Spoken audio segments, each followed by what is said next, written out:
അതിന് നേരിട്ടൊരു പേരൊന്നും നൽകിയിട്ടില്ല. അതിനെ നേരിട്ട് കാണിച്ചിട്ടുമില്ല. വെറുതെ അങ്ങനെ തുറന്നു വെച്ചാൽ അത് കൂടുതൽ നന്നായി പ്രവർത്തിക്കും എന്നതാണ് വാസ്തവം. തയ്യാറായിരിക്കുന്നവർ, അതിനെ തിരയുന്നവർ അത് കണ്ടെത്തും. അതുകൊണ്ടാണ് വളരെ ശാന്തമായി കാർനേജ് എനിക്ക് നേരെ എറിൻ തന്നത്.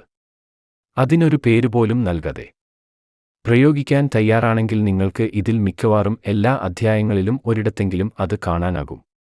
ഈ പുസ്തകം എഴുതിക്കൊണ്ടിരിക്കുന്നതിനിടയിൽ ആ വർഷം കോളേജ് വിദ്യാഭ്യാസം അവസാനത്തിലെത്തിയിരുന്ന എന്റെ മകൻ ഇതിന്റെ കൈയെഴുത്ത് പ്രതിയെടുത്ത് 1-2 അധ്യായം വായിക്കുകയുണ്ടായി. അയാൾക്ക് ഇതിലെ രഹസ്യം കണ്ടെത്താനായി. ആ വിവരം അയാൾ വളരെ ഫലപ്രദമായി ഉപയോഗിച്ചു. അതുമൂലം വളരെ മികച്ച ഒരു ജോലിയിൽ പ്രവേശിക്കാനായി. കോളേജിൽ നിന്ന് പുറത്തുവരുന്നവർക്ക് സാധാരണ ലഭിക്കുന്നതിൽ നിന്നും മികച്ച വേതനം അയാൾക്ക് ലഭിച്ചു.